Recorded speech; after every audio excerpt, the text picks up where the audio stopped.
Stop the presses! Stop the presses! What's up, everybody? Jang here from ultimaterc.com with the Traxxas Telluride 4x4. Just got this in minutes ago. Literally, the UPS guy dropped this off minutes before I started filming this, and I dropped everything that I was doing because so many people are interested in this thing for one reason or another. I got this for 250 bucks, shipped from towerhobbies.com with a super saver discount coupon code. I think the regular price is 300 bucks and you get free shipping, and they always have some coupons for the public that'll take off a bunch of money from that. And I think you might have to add like a body clip to your order to take it over the $300 mark, and you get a bigger coupon. But with the Super Saver Club, you get it for 250 bucks. Just got it in. Before I start talking about it too much, let me go ahead and dig into it as we can start looking at it. And to kind of speed up the process, I'm just going to use the magic finger of unboxing. There.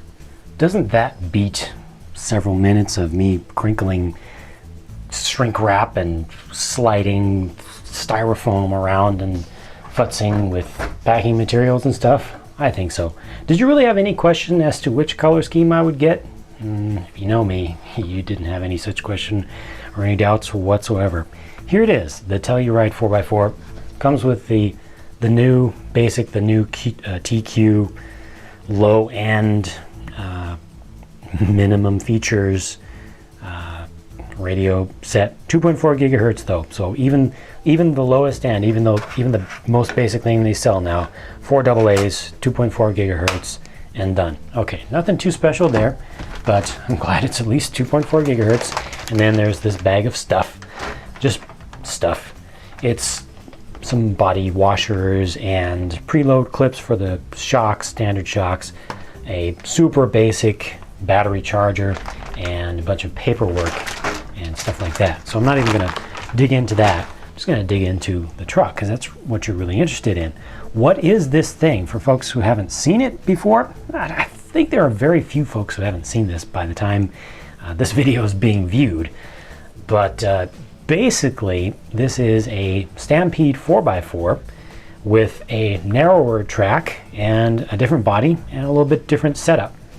The drivetrain is the same, the overall design is the same, but they've made it into something that looks a little bit more scale, kind of like almost like a scaler kind of truck is kind of the market that they're going after. Not the hardcore guys, it's still independent suspension, but really what this looks like, I'll just go ahead and cut to the chase, is it's very similar in concept to my Chimera B project, one of the shapes of the shapeshifter, where I took a Stampede 4x4 and at the time of that particular shape made it into a somewhat capable, somewhat scale kind of trail truck, and that's exactly what they've done here. Did Traxxas steal my idea? No, some folks have said that. That's just silly. They haven't stolen anything. They took an idea that a lot of people liked that was easy to pull off with parts that they have, that they offer,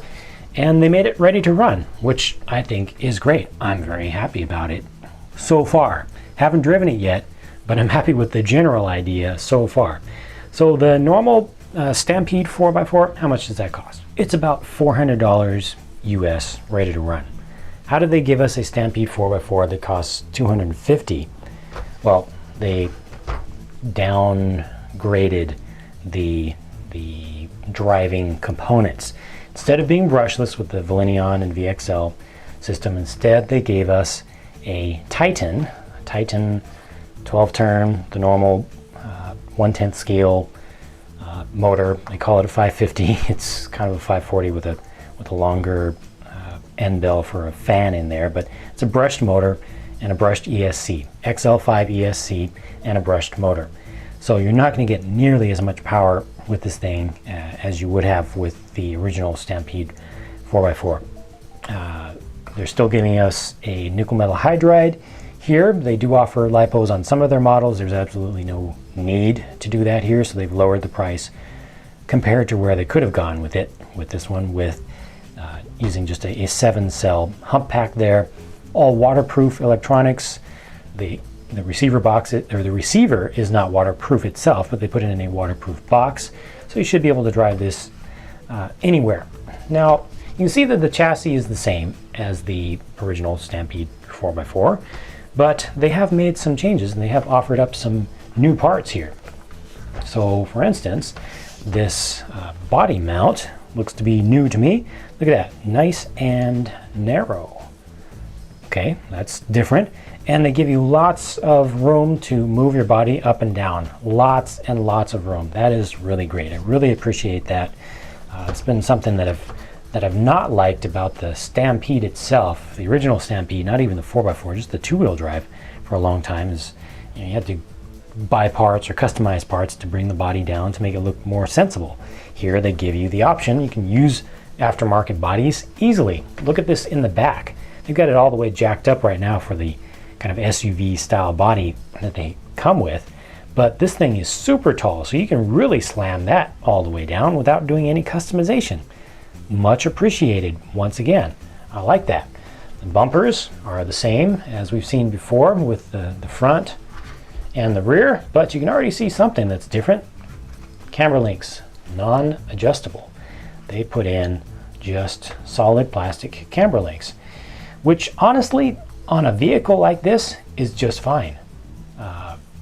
You really don't have any need to adjust camber. I mean, camber is such a fine adjustment for the slow speeds this thing will be going. Even if you put a brushless system into it, still, as long as the camber is set at a decent place to begin with, which it looks like it's just slightly negative, maybe like a half a degree in or something like that, with the arms at arm's level.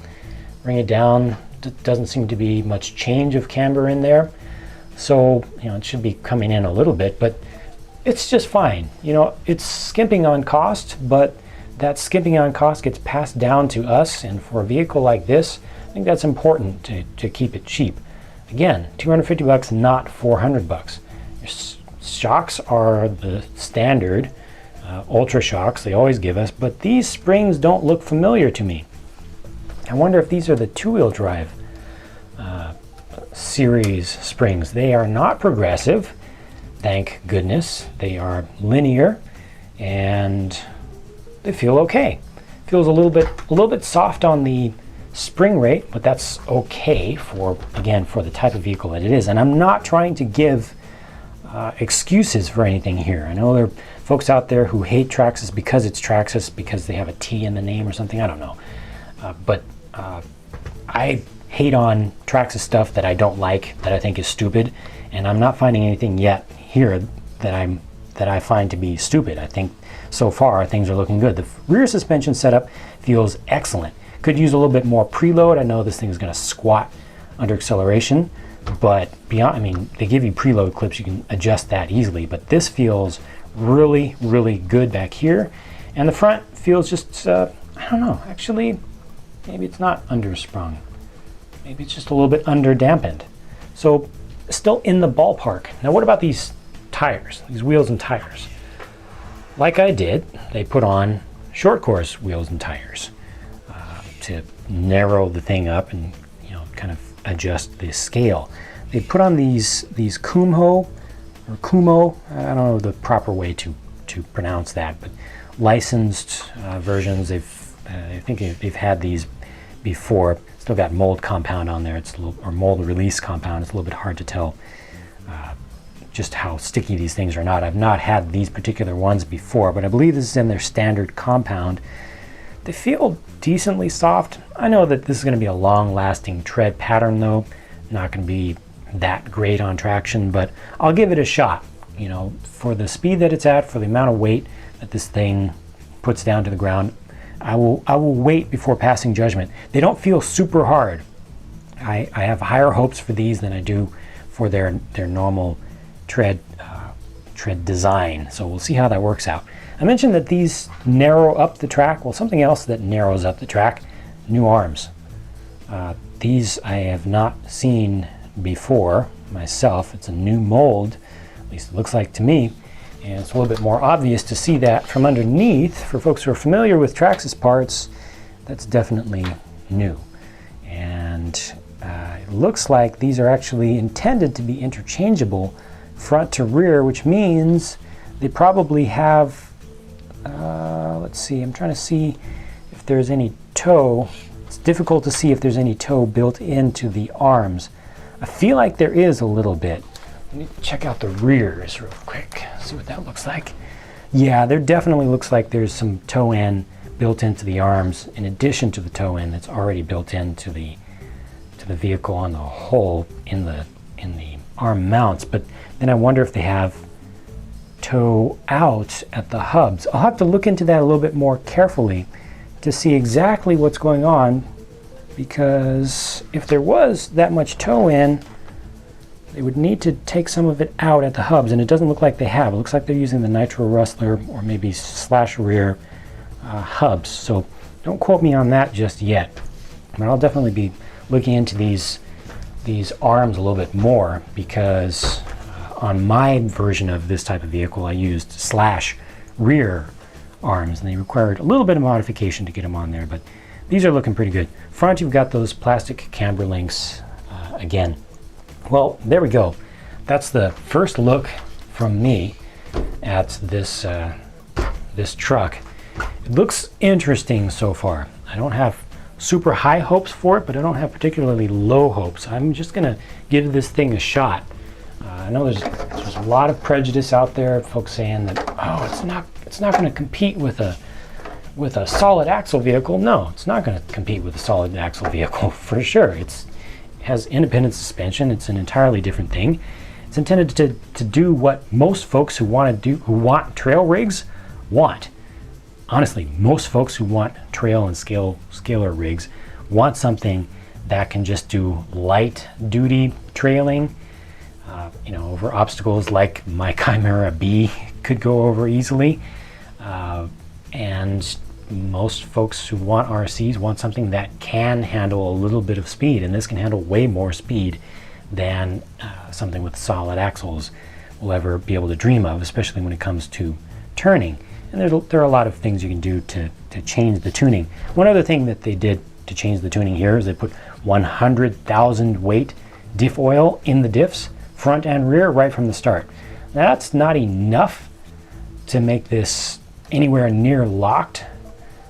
So it's going to add a little bit of traction going over tough surfaces, not a whole lot, but certainly you can change that out. But I'm going to try it out in completely stock form. I'm not going to change anything, not one single thing, not even the preload this time. Usually I'll do little things up front, just tiny little things if they need to be done. I'm going to drive it exactly like this with the stock motor, stock battery and everything, and just see how it goes. So stay tuned for that. That's coming up. It's got me recharged and interested in seeing how this all works out, and I'll keep you posted. So watch for more videos on this thing to come. Thanks for watching, and I'll talk to you again soon.